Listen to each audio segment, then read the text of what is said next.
Ir no es toda la historia de las misiones. Proclamar añade algo más, pero tampoco completa la historia.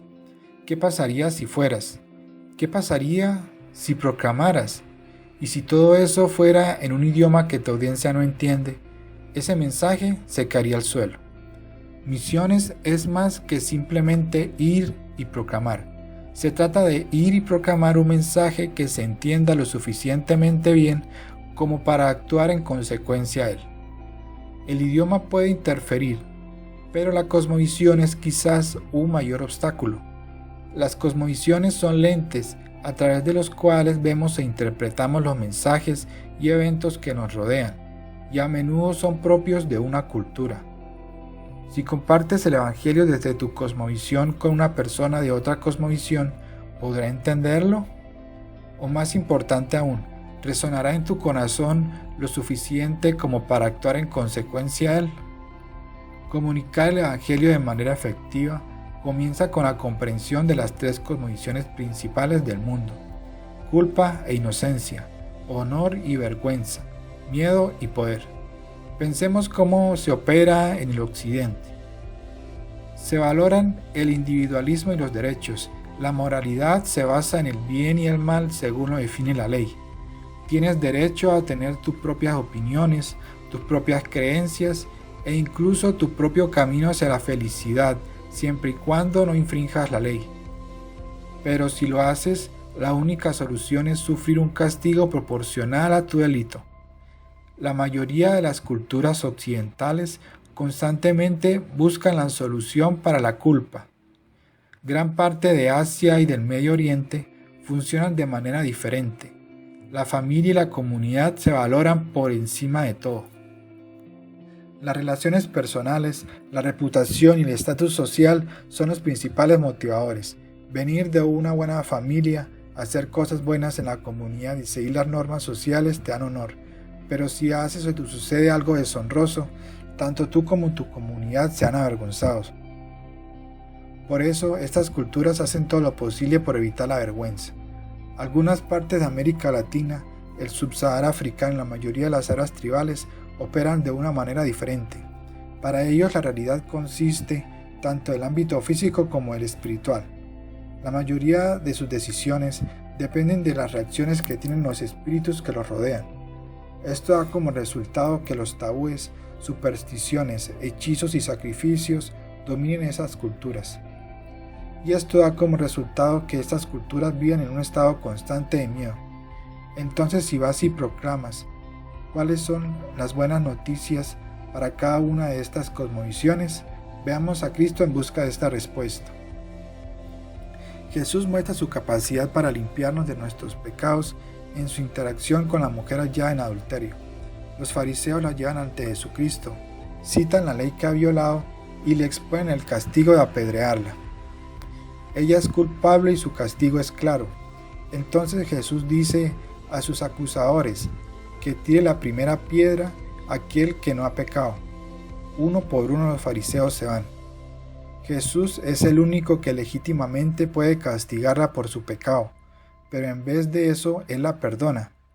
Efesios capítulo 1 versículo 7 dice esto: En Jesús tenemos la redención por su sangre, el perdón de los pecados, según las riquezas de la gracia de Dios que Él nos dio.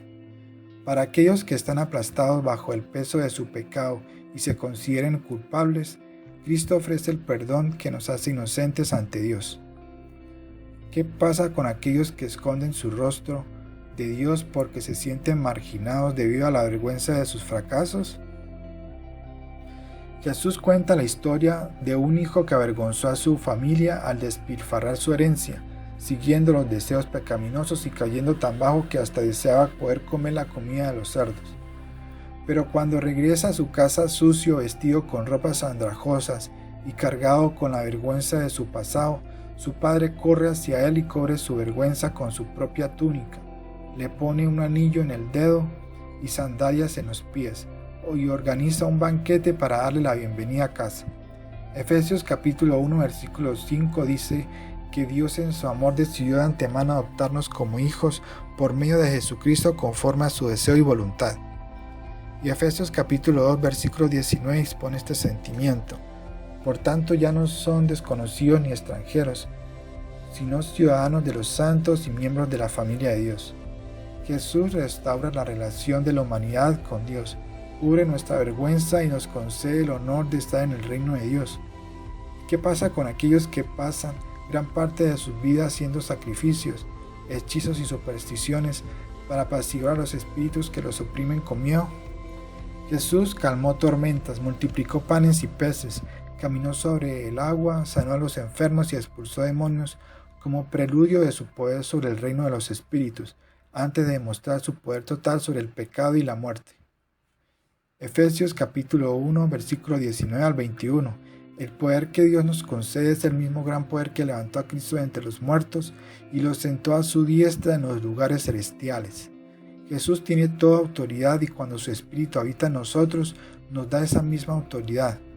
Entonces, cuando proclamas las buenas noticias, en culturas de culpa e inocencia, di que Dios envió a su Hijo a vivir la vida que nosotros no podemos vivir, a morir la muerte que merecemos y a pagar el precio de nuestros pecados para que no perezcamos sino que tengamos vida eterna. Di que nuestra culpa es quitada por su muerte y resurrección. Aquellos que viven en culturas de honor y vergüenza, diles que un Padre en el cielo que a través de Cristo ha preparado un lugar de honor para ellos en su reino. Así como el Padre le da la bienvenida al Hijo pródigo, organizando una fiesta para honrarlo frente a toda la comunidad, diles que nuestro Padre Santo está preparando una fiesta para todos sus hijos y herederos cuando su reino llega a su plenitud. Y a aquellos que están en culturas de miedo y poder, que temen a los espíritus, que se sienten maldecidos y que constantemente tienen que ofrecer sacrificios por una aparente libertad, diles que Jesús mostró su poder y autoridad sobre la naturaleza, sobre el mal, sobre enfermedades y maldiciones. Lo vemos en los evangelios. Diles que pueden confiar en el Hijo de Dios que camina sobre el agua, resucita a los muertos, calma tormentas y destruye las obras del enemigo. No es necesario cambiar o maquillar el evangelio para satisfacer las necesidades de las tribus, naciones y grupos étnicos del mundo.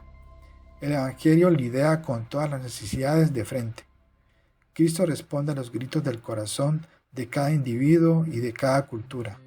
Si buscas inocencia, Jesús lava las manchas de tus pecados para que puedas presentarte ante Dios sin culpa. Si necesitas honor y aceptación, Jesús te hace ciudadano del reino, hijo y heredero del Rey. Y si por temor a tu debilidad estás buscando poder, el poder de Cristo que vence la muerte vivirá dentro de ti. Esas son buenas noticias. Ahora ve y dile a las naciones.